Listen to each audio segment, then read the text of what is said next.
Today we start 16th lesson and name of this lesson is famous female scientists। तो इस lesson में different scientist हैं और कौन सी साइंटिस्ट हैं, फीमेल। तो डिफरेंट फीमेल साइंटिस्ट हैं, उनके बारे में हमने पढ़ना है। तो many female scientist have become world famous for their remarkable contribution towards the society. तो दुनिया में बहुत सारी फीमेल्स ऐसी साइंटिस्ट रही हैं जो पूरे वर्ल्ड वाइड फेमस है, मशहूर हैं। किसके लिए? जो उनका कार्य था, जो ह्यूमन काइंड के लिए, जो हमारी सोसाइटी के लिए उन्होंने जो काम किया था, उसके लिए पूरी दुनिया में वो मशहूर है। Identify the following famous scientist and right their names. तो यहाँ पे डिफरेंट फेमस फीमेल साइंटिस्ट दी हुई हैं और उनका वर्क लिखा हुआ है। हमें पहचानना है ये कौन सी फीमेल साइंटिस्ट है, उसके लिए हमें हेल्प बॉक्स भी दिया हुआ है। तो स्टार्ट करते हैं फर्स्ट से ही। यहाँ पे लिखा है शी डिस्कवर्ड रेडियम। तो ये जो फीमेल साइंटिस्ट थी, इसने किसकी डिस्कवरी की थी? रेडियम एक एलिमेंट है, उसकी खोज की थी। रेडियो एक्टिव एलिमेंट है। इस रेडियम से क्या निकलती हैं? रेडिएशन से निकलती हैं। This discovery led to the discovery of the therapy for cancer. इसी की डिस्कवरी के कारण ही, रेडियम की खोज के कारण ही जो कैंसर का ट्रीटमेंट किया जाता है, जिसमें रेडियोथेरेपी की जाती है, वो इस रेडियम से की जाती है, ये हो पाई। She was the first woman to win the Nobel prize. और वह पहली महिला थी, फीमेल साइंटिस्ट थी, जिसे नोबेल पुरस्कार मिला था, नोबेल प्राइज़ मिला था। तो हमें इस फीमेल साइंटिस्ट का नाम बताना है। और ये जो फीमेल साइंटिस्ट हैं जिसने डिस्कवरी की थी रेडियम की, ये मोस्टली छोटी क्लासेस में भी एक लेसन है, वहाँ पे भी दिखाया जाता है। तो मैरी क्यूरी इसका नाम था। क्या नाम था? मैरी क्यूरी, जिसने डिस्कवरी की थी रेडियम एलिमेंट की। इसका जो हस्बैंड था उसका नाम था पैरी क्यूरी। ठीक। तो मैरी क्यूरी फीमेल साइंटिस्ट थी जिसने डिस्कवर किया था रेडियम एक एलिमेंट है, रेडियो एक्टिव एलिमेंट है। ये एलिमेंट यूज़ किया जाता है कैंसर ट्रीटमेंट के लिए। अब जहाँ पे एक वर्ड आता है नोबेल प्राइज़, तो नोबेल प्राइज़ जो है ये अल्फ्रेड नोबेल बिल के नाम पे डला है और 1895 के बाद हर साल ये प्राइज़ दिया जाता है।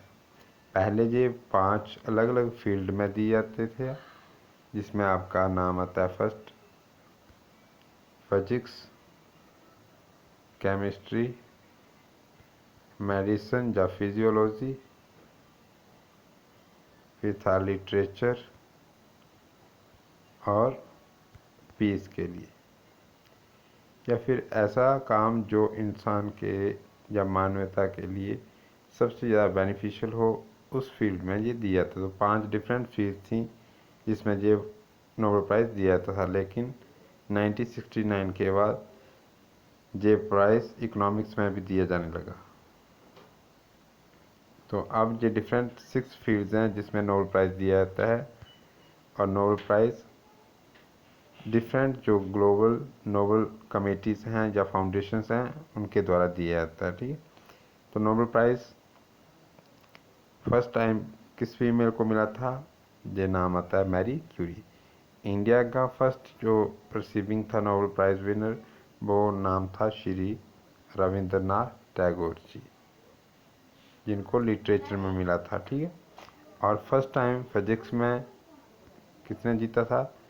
वो थे डॉक्टर सी.वी. रमन जी, जिन्होंने रमन इफेक्ट के ऊपर उन्हें ये नोबेल प्राइज़ मिला था। इसके अलावा कैलाश सत्यार्थी जी हैं, जिनको पीस के लिए मिला था।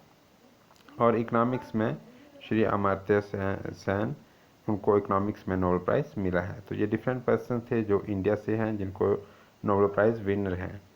तो जहाँ पे जो फीमेल साइंटिस्ट आती हैं, जिसमें फर्स्ट फीमेल जो थी जिसने नोबेल प्राइज़ विन किया था, उनका नाम था मैरी क्यूरी, जिन्होंने डिस्कवरी की थी रेडियम एलिमेंट की। अब सेकंड फीमेल साइंटिस्ट पढ़ते हैं, उनके बारे में पढ़ते हैं। Second, this Nobel prize winner, ये जो फीमेल साइंटिस्ट थी, इन्हें भी नोबेल प्राइज़ पुरस्कार मिला था। एंड अ जर्मन फिजिस्ट, और कहाँ की थी ये? जर्मनी से थी, जर्मन की रहने वाली थी।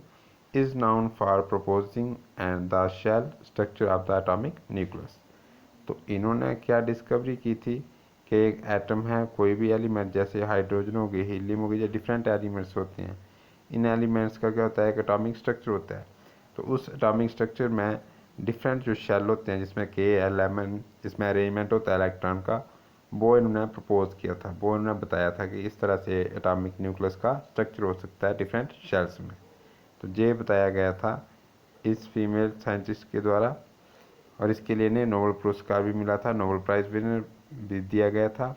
इस फीमेल साइंटिस्ट का हमें नाम बताना। तो इस फीमेल साइंटिस्ट का नाम है मारिया मेयर।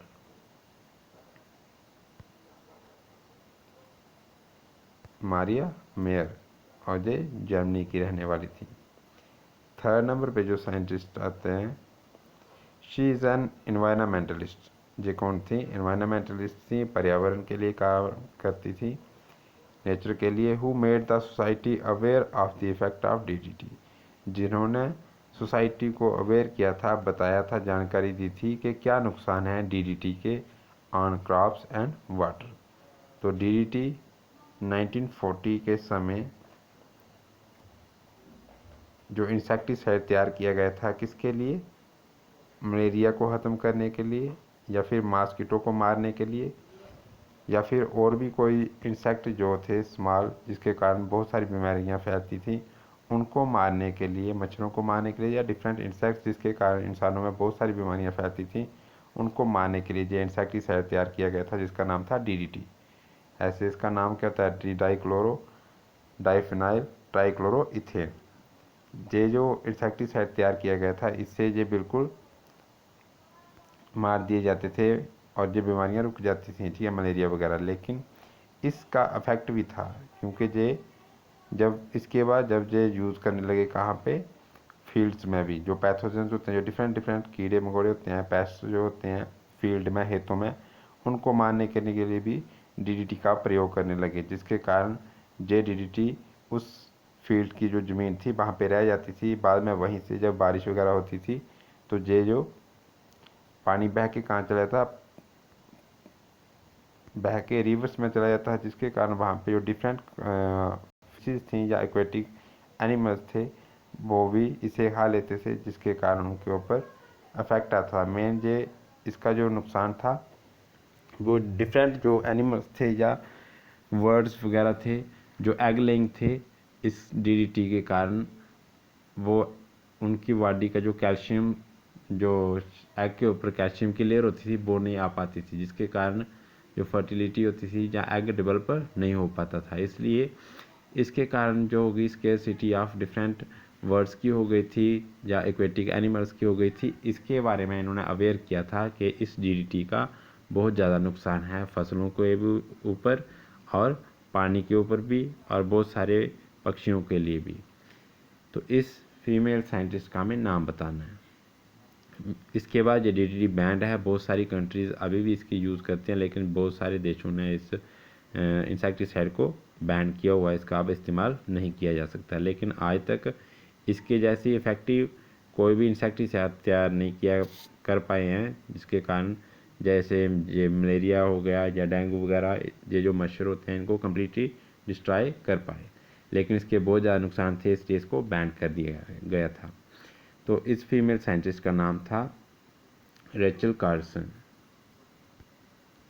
रेचल कार्सन, जिन्होंने इसके बारे में बताया था कि DDT के क्या नुकसान हैं क्रॉप्स के ऊपर, फसलों के ऊपर, और पानी में इसका क्या नुकसान है। इससे एक्वेटिक लाइफ भी डिस्ट्रॉय हो रही है, डिफरेंट बर्ड्स जो हैं वो भी तबाह हो रहे हैं। तो इसका नाम था रेचल कार्सन। अब इसके बाद नेक्स्ट आता है, she is an American scientist, 4th number पे, and a Nobel prize winner who is well known for the discovery of drugs for treating cancer and herbs। तो पहले देख लेते हैं यहाँ पे जो आपने देखा, और ट्रीटिंग कैंसर तो एक डिजीज़ है, ठीक है, डिजीज़ है, बीमारी है। हर्ब्स भी क्या होती है? ये एक ऐसी डिजीज़ है जो किसके कारण होती है? वायरस के कारण होती है।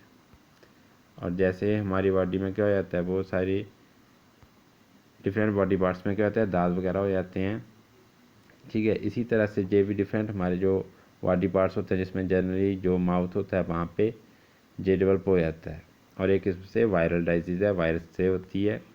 इसके बारे में बताया था। तो अमेरिका की रहने वाली थी, वहाँ की साइंटिस्ट थी, नोबेल प्राइज़ विनर हैं, इनको नोबेल प्राइज़ भी दिया गया है, जो कि वेल अवेयर थी किसके रिलेटेड, डिस्कवरी ऑफ ड्रग्स, जो उन्होंने बहुत सारी मेडिसिन्स तैयार की थी, ड्रग्स तैयार किया था किसके लिए, कैंसर के इलाज के लिए, या फिर हर्ब्स, ये जो वायरस से डिजीज़ होती थी उसको ठीक करने के लिए इन्होंने मेडिसिन्स डेवलप की थी, उनको हो जाता। तो इस फीमेल साइंटिस्ट का नाम है जेट्रुड बी एलियन, जेट्रुड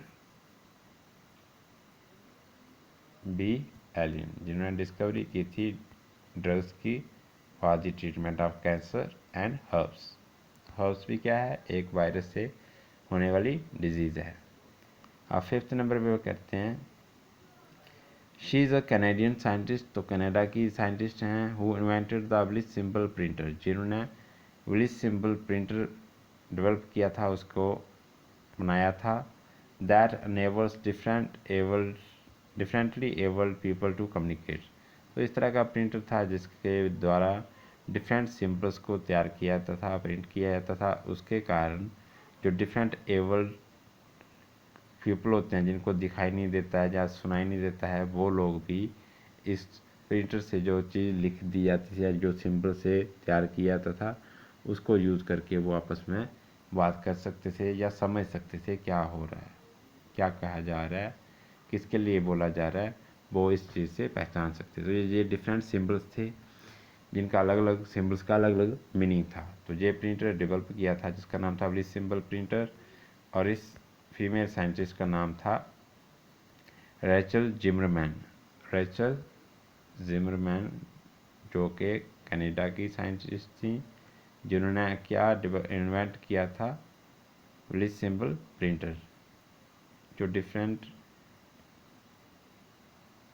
एबल्ड पीपल होते हैं उनकी हेल्प करता था टू कम्युनिकेट, अंडरस्टैंड करने के लिए उनकी सहायता करता था।